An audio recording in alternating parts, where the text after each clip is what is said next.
اعوذ باللہ من الشیطان الرجیم بسم اللہ الرحمن الرحیم اللہم صلی علی سیدنا محمد النبی الامین وعلی آلہ وبارک وسلم وسلم.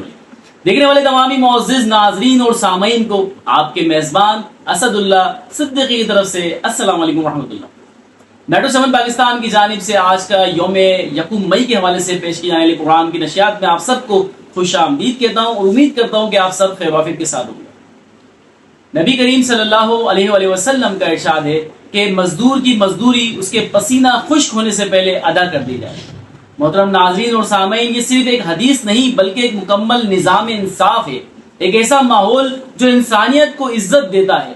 آج ہم یوم مزدور منا رہے ہیں، مگر ذرا سوچیں کہ کیا واقعی ہم اس مزدور کو پہچان پائے ہیں جس کے نام پر چھٹی ہے؟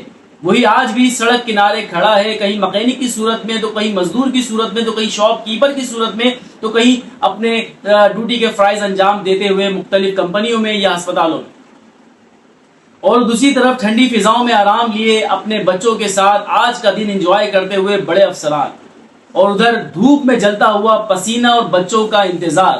کیا یہ دن ہے؟ کیا انصاف ہے؟ مگر بات صرف شکوے کی نہیں، یہ دن ہمیں ذمہ داریاں بھی یاد دلاتا ہے. حکمرانوں کو چاہیے کہ مزدوروں کو ان کا حق اور عزت دے اور ان کے لیے آسانیاں پیدا کریں، اور مزدور کو بھی چاہیے کہ وہ اپنے کام میں دیانتداری اختیار کرے، امانت کو نبھائے اور اپنی محنت کو عبادت سمجھتے ہوئے، کیونکہ جب نیت صاف ہو تو مزدوری بھی عبادت بن جاتی ہے. آؤ عہد کریں